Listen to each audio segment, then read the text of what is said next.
வணக்கம். இந்த எலெக்ஷனில் வர்ற சட்டமன்ற தேர்தல் விஜய் ஜெயிக்கிறதுக்கு 90% வாய்ப்பு இருக்குது. அதுக்கு இந்த ராக்கெட் சயின்ஸ் அதெல்லாம் எதுவும் தேவையில்லை. ரொம்ப சிம்பிளான ஒரு கணக்கு ஒன்று சொல்கிறேன், அது உங்களுக்கே புரியும். அதை பற்றி நாம் பேசுவோம். அதுக்கு முன்னாடி சென்னையை குலுங்க வச்ச விஜய் கடைசி பிரச்சாரம், அவருடைய இந்த ஒரு மாதம் விஜய்க்கு கொடுத்த அந்த பிரச்சனைகள் எல்லாம் அதையெல்லாம் தாங்கிக்கிட்டு அந்த மனுஷன் சோலோவாக, சொல்லப்போனால் மொத்த சுமையும் தன்னுடைய ஷோல்டரில் தாங்கிட்டு தான் விஜய் இது வரைக்கும் இன்றைக்கி அந்த கடைசி பிரச்சாரம் வரைக்கும் கொண்டு வந்தது. விஜய் அப்படின்ற அந்த தனி மனிதன் சுமந்த எல்லா சுமைகளும் தான். அதை இன்றைக்கி கடைசியாக இறக்கி வச்சிருக்கிறாரு. அதுக்கான கூலி, அந்த அவ்வளோ பெரிய சுமையை சுமந்ததற்கான கூலி கண்டிப்பாக விஜய்க்கு 2026 மே 4 கிடைக்கும். அதில் எந்த டவுட்டும் கிடையாது. அதுக்கு தான் நான் சொன்னேன், என்கிட்ட ஒரு சின்ன ஒரு கணக்கு இருக்குது, அதை நான் உங்களுக்கு சொல்கிறேன், உங்களுக்கே புரியும். ஸோ சென்னையில் அந்த கடைசி பூகம்பத்தையும் விஜய் தன்னுடைய பிரச்சாரம் மூலமாக குலுக்கி விட்டுட்டு போயிட்டார். எல்லாருக்கும் புரிஞ்சிருக்கும், இந்த ஒரு தேர்தல், இத்தனை வருஷமாக நடந்த தேர்தலில் இந்த முறை மற்ற கட்சிங்கெல்லாம் கொஞ்சம் அமுக்கி வாசிக்கிறத நம்மளால் பார்க்க முடிஞ்சது இல்லையா, அடக்கி வாசிச்சுக்கிட்டு இருந்தாங்க. அதுக்கு காரணம் விஜயுடன் பிரச்சாரத்தில், அதாவது பிரச்சாரத்தில் அவர் கூட்டுற அந்த கூட்டத்தை, அவர் கூட்டுற கூட்டத்தில் அவருக்கு சேர்ற கூட்டத்தை நம்மளால் செய்ய முடியாது அப்படின்றத திமுகவும் அதிமுகவும் உணர்ந்துருக்கிறாங்க. இதுக்கு முன்னாடி அதிமுகவும் திமுகவும் மாற்றி மாற்றி பிரியாணி சரக்குன்னு கொடுத்து சேர்த்த கூட்டம்லாம் இந்த முறை அவ்வளோவா அவங்க முயற்சி பண்ணல. அதுக்கு காரணம், விஜயை தாண்டி ஒரு பெரிய கூட்டத்தை காட்டணும் அப்படின்னா இன்னொரு 5 லட்சம் கோடி கடன் வாங்கினா தான் முடியும். அதையெல்லாம் யோசித்து தான் இந்த முறை விஜய்க்கு டஃப் கொடுக்குற மாதிரி எந்த ஒரு கூட்டத்தையும் இந்த 2 கட்சியும் கூட்டவும் முடியாது. ஏன்னா அது வேறு மாதிரி, சுனாமி மாதிரி அப்படி ஒரு கூட்டம் விஜய்க்காக கூடிக்கிட்டு இருந்தது. 50 வருஷத்தில் இப்போ இருக்கிற இந்த ஓட்டு போட போகிறாங்க பாருங்க, அரிய வாய்ப்பு. நமக்கெல்லாம் ஒரு ஆப்ஷன் இல்லாமல் இருந்தது. திமுக அதிமுக அப்படின்ற 2 ஜன்னல் கதவுகளை ஏதாவது ஒன்றை நம்ம திறந்து வச்சுக்கிட்டு இருந்தோம். நமக்கு ஃபுல்லாக அந்த காற்றோ வெளிச்சமோ வராமல் இருந்தது தமிழ்நாட்டுக்கு. இந்த முறை அவங்களுக்கு ஒரு ஆப்ஷன் இருக்குது. இந்த 2 கதவை திறந்து வச்சு முழுசாக அந்த இயற்கையையும் இல்லைன்னா அந்த காற்றையும் வெளிச்சத்தையும் நம்மளால் அனுபவிக்க முடிகிற மாதிரியான ஒரு ஆப்ஷன் நமக்கு கிடச்சிருக்கு. அதை சரியாக பயன்படுத்துவாங்க அப்படின்னு நினைக்கிறேன் தமிழ்நாட்டு மக்கள். ஏன்னா இந்த முறை இல்லைன்னா, இப்போ இல்லைன்னா எப்போவுமே இல்லை. மாற்றம் இனிமேல் நம்ம எதிர்பார்க்கவே முடியாது. இந்த முறை விஜயை ஜெயிக்க விடலை அப்படின்னா, இல்லைன்னா நம்ம ஜெயிக்க வைக்கலை அப்படின்னா, தொடர்ந்து ஒரு 10-20 வருஷம் அவங்க தான். ஏன்னா அதிமுக அப்படின்ற கட்சியெலாம் ஒன்றும் கிடையாது. விஜய் மாதிரி இவ்வளவு பலம் வாய்ந்த, அவ்வளவு மக்கள் பின்துணை இருக்கிற ஒரு மனிதனாலேயே திமுகவை இந்த முறை தோற்கடிக்க முடியல அப்படின்னா, அப்புறம் திமுகவை இனிமேல் யார் தான் தோற்கடிக்க முடியும்? அவங்கக்கிட்ட இருக்கிற அந்த பண பலமும் மற்ற எல்லா அதிகார பலமெல்லாம் சேர்த்து வேறு யாரையுமே அவங்க உயரவே விட மாட்டாங்க. விஜயால் முடியலன்னா வேறு யாராலும் முடியாது. இப்போவே இந்த எலெக்ஷனில் ஒரு வேளை விஜய் தோத்துட்டார்னா, விஜயை சப்போர்ட் பண்ண அத்தனை பேரையும் டார்கெட் பண்ணுவாங்க. அடுத்த 5 வருஷத்தில் அந்த தாவேகா அப்படின்ற ஒரு கட்சியை இல்லாமல் பண்ணிவிடுவாங்க. திமுகவுடைய ராஜா சமீபத்தில் கொடுத்த ஒரு பேட்டியிலையும் அவர் அதை தான் சொல்லியிருந்தார். இந்த கருத்து கணிப்பெல்லாம் என்ன சொல்லுது? நாங்கள் ஜெயிப்போம் அப்படின்னு தானே சொல்லுது. விஜயை சீஃப் மினிஸ்டராக நிறைய பேர் ஆதரித்தாலும் நாங்கள் ஜெயிப்போம் அப்படின்னு தானே சொல்லுது. எங்களுடைய குறையெல்லாம் நாங்கள் அடுத்த முறை கொஞ்சம் சரி பண்ணிப்போம், ஆனால் இந்த முறை நாங்கள் தானே ஜெயிப்போம் அப்படின்னு அவர் சொல்கிறார். அப்போ நாங்கள் சரி பண்ணிப்போம் அப்படின்னா, இவங்களை தோற்கடிக்கிறதுக்கு வாய்ப்பு எங்கெங்கெல்லாம் இருக்கோ அதையெல்லாம் சரி பண்ணுவோம் அப்படின்னு சொல்கிறார். அதாவது இந்த முறை திமுக ஆட்சிக்கு வந்துடுச்சுன்னா, அடுத்தது எப்படி இந்த பாஜக ஒரு வேலையை செஞ்சுக்கிட்டு இருக்கோ அதே மாதிரி இந்த திமுக தொடர்ந்து ஆட்சியில் இருக்கிறதுக்கான எல்லா வேலையும் செய்வாங்க. ஏன்னா குடும்பம் ஃபுல்லாக பல இடங்களில் சொத்தையும் பல மக்களுடைய பணத்தையும் சுருட்டி வச்சுருக்கிறாங்க. ஸோ அதையெல்லாம் காப்பாற்றணும் அப்படின்னா அவங்களுக்கு தொடர்ந்து ஆட்சி வேணும். அதனால் அதுக்கான எல்லா முயற்சியும் அவங்க எடுப்பாங்க. நமக்கு இருக்கிற கடைசி வாய்ப்பு திமுகவை, இந்த திமுக ஆட்சியை அகற்றுவதற்கு நமக்கு இருக்கிற ஒரே சான்ஸ் இந்த விஜய் மட்டும்தான். நமக்கு இருக்கிற ஒரே சான்ஸ் விஜய் மட்டும்தான், தாவேகா மட்டும்தான். ஸோ அதுக்கு என்ன செய்யணுமோ சரியாக செஞ்சுருங்க. 2014 காங்கிரஸ் தோற்று போகிறதுக்கு முக்கியமான காரணமே இந்த திமுக தான். இந்த திமுக செஞ்ச ஊழலால் தான் காங்கிரஸ் அந்த எலெக்ஷனில் தோற்க வேண்டியிருந்தது. பிஜேபி ஆட்சியை பிடிச்சி இப்போது நம்ம நாட்டை சின்ன பின்னப்படுத்திக்கிட்டு இருக்காங்க. அதுக்கு முக்கியமான காரணமே இந்த திமுக தான். திமுகவுடைய ஊழல் தான் காங்கிரஸ் ஆட்சியை பாதித்தது. அவங்களால 10 வருஷம் தொடர்ந்து மன்மோகன் சிங்கோடைய அவ்வளோ அருமையான ஆட்சி இருந்தது. இந்தியாவுடைய எல்லா முன்னேற்றமும் மன்மோகன் சிங்கோடைய அந்த 10 வருஷத்தில் இருந்தது.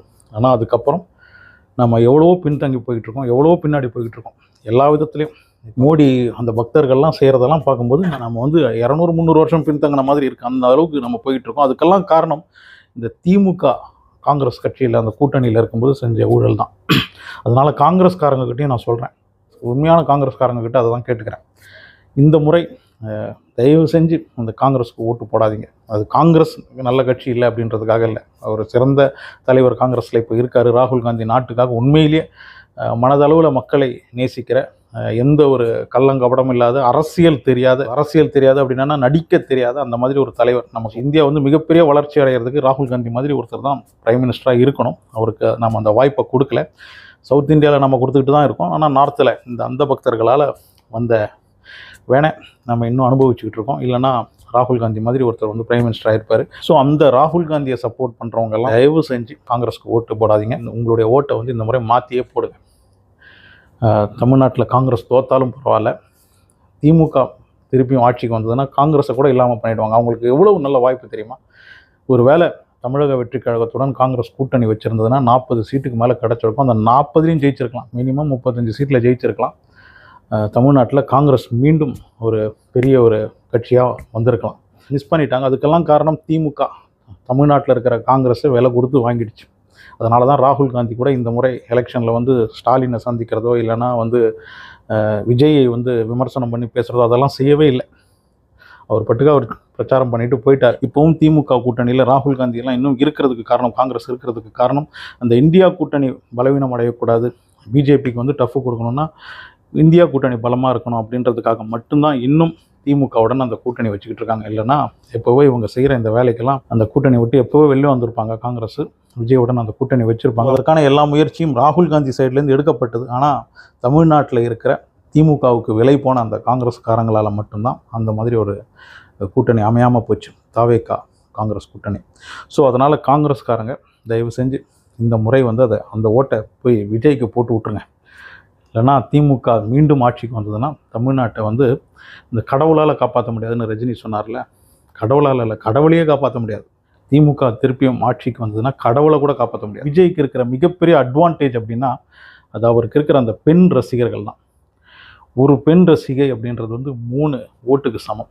அந்த பெண் வந்து கண்டிப்பாக அந்த வீட்டில் இருக்கிற அந்த பெண்ணுடைய அப்பா, அம்மா, அண்ணன், தம்பி யார் இருந்தாலும் அவங்கள கூட்டிகிட்டு போய் ஓட்டு போட வச்சிடும். ஓட்டு போடுற வயசில் தம்பிங்க இருந்தாங்கன்னா, தங்கச்சி இருந்தாங்கன்னா அவங்களெல்லாம் ஓட்டு போட வச்சுருவாங்க. ஸோ ஒரு பெண் அப்படின்றது 3 ஓட்டுக்கு சமம் விஜயை பொறுத்த வரைக்கும். ஸோ அதுதான் விஜயோட அட்வான்டேஜும். இன்றைக்கி வந்து விஜய் ரசிகை ஒரு வீட்டில் இருந்தாங்கன்னா அந்த வீட்டுடைய மொத்த ஓட்டும் அது விஜய்க்கு தான் அப்படின்றதுல டவுட்டே கிடையாது. ஸோ அந்த மாதிரி அட்வான்டேஜ்லாம் விஜய்க்கு இருந்தாலும் ஊருக்குள்ளே கூட பல வருஷமாக திமுககாரன் அதிமுககாரன் அப்படின்ற பேரில் நம்ம இருந்துட்டு இப்போ தோற்று போனால் நம்மளை கிண்டல் பண்ணுவாங்களே அப்படின்றதுக்காக மட்டுமே கட்சி நல்லது செய்யலை, இந்த கட்சியால் தமிழ்நாட்டுக்கு எந்த பயனும் இல்லை அப்படின்லாம் தெரிஞ்சும் இந்த திமுகவுக்கோ அதிமுகவுக்கோ ஓட்டு போடுறவங்க இருப்பாங்க.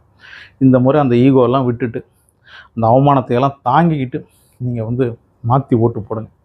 அது தமிழ்நாட்டுக்கு ஒரு விடிவு காலமாக இருக்கும். 50 வருஷம் கழித்து நமக்கு வந்து ஒரு பிரகாசம், ஒரு வெளிச்சம், ஒரு காற்று, சுதந்திர காற்று அது வந்து வீசணும் அப்படின்னா தமிழ்நாட்டுக்குள்ளே உங்களுடைய ஓட்டை விஜய்க்கு போட்டுருங்க.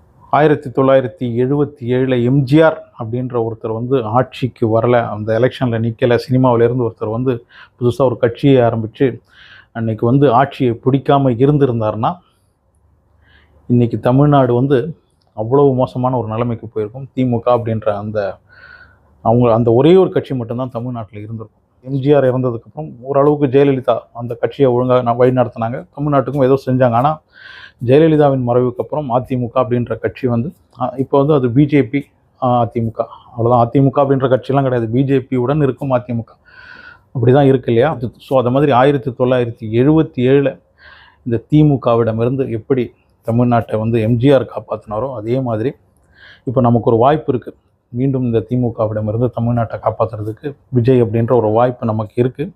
அதை பயன்படுத்திக்கங்க. அதுக்கப்புறம் ஆரம்பத்தில் நான் ஒரு கணக்கு சொல்லியிருந்தேன் இல்லையா, விஜய் இந்த முறை ஜெயிக்கிறதுக்கு ஒரு 90% வாய்ப்பு இருக்குது அப்படின்னு. அது எப்படின்றத சொல்கிறேன். திமுகவுக்குன்னு ஒரு கோர் ஓட்டர்ஸ் இருப்பாங்க, அது வந்து 30%. அதிமுகவுடைய கோர் ஓட்டர்ஸ் அப்படின்றது வந்து 28%. இது வந்து ஜெயலலிதா இருக்கும்போது டோட்டலாக மாறி இருந்தது. அதாவது அதிமுகவுக்கு 30%, திமுகவுக்கு 28% அப்படி இருந்தது. ஆனால் ஜெயலலிதாவின் மறைவுக்கு அப்புறம் அதிமுகவுடைய கோர் ஓட்டர்ஸ் 28%, திமுகவுடைய கோர் ஓட்டர்ஸ் 30%. இதில் வந்து இந்த ஸ்விங் ஓட்டர்ஸ் அப்படின்னு இருப்பாங்க ஒரு 10%. அவங்க தான் இந்த மாற்றி ஓட்டு போட்டு அந்த ஆட்சி மாற்றம் அவங்களால தான் நிகழும். அந்த 10% தான் ரொம்ப அவங்களுடைய அந்த ஸ்விங் ஓட்டர்ஸுடைய ஓட்டு தான் ஆட்சி மாற்றத்துக்கான முக்கியமான காரணமாக இருக்கும். அந்த எலெக்ஷனில் யார் ஜெயிக்கணும் அப்படின்றத முடிவு பண்ணுறவங்களா இருப்பாங்க. திமுகவுக்கு இருக்கிற அந்த 30% கோர் ஓட்டர்ஸில் ஒரு 5% விஜய்க்கு போயாச்சு.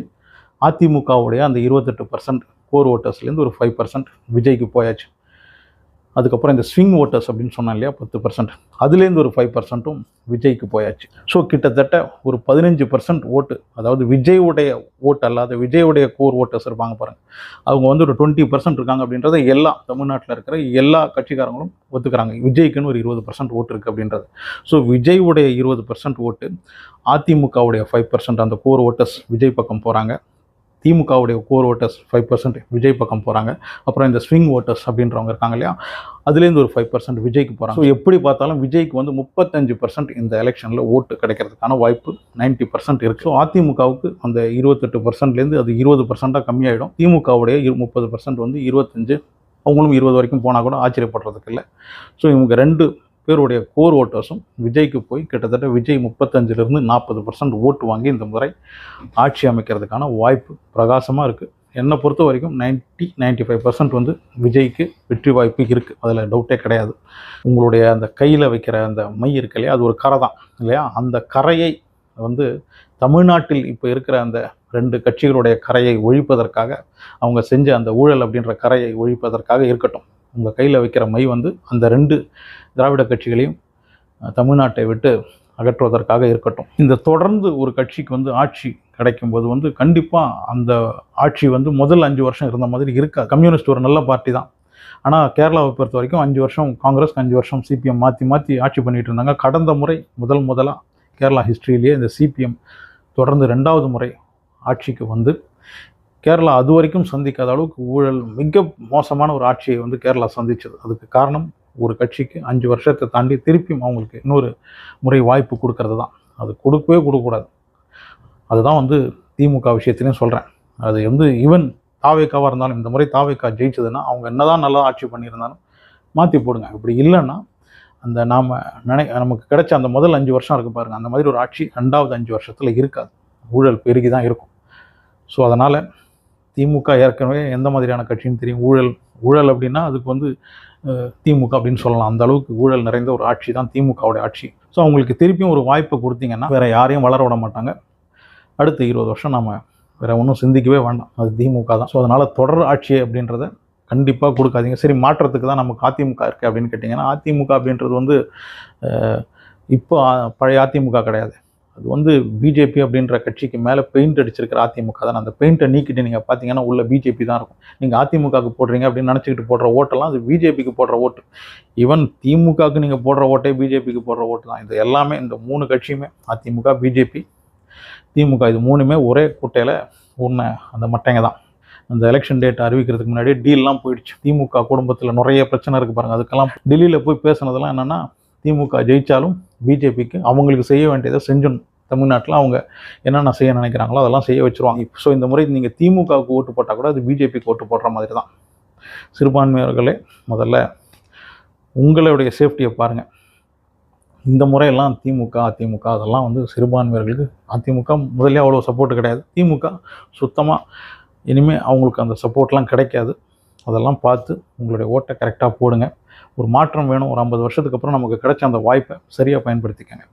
ஆனால் ஸ்டூடெண்ட் சேனலை சப்ஸ்கிரைப் பண்ணிக்கோங்க, லைக் ஷேர்லாம் கூட பண்ணிவிடுங்க. உங்கள் கருத்தை கமெண்ட்டில் கண்டிப்பாக வந்து சொல்லுங்கள். கான்ஃபிடென்ட்டாக இருங்க, நல்லதே நடக்கும், வெற்றி நிச்சயம்.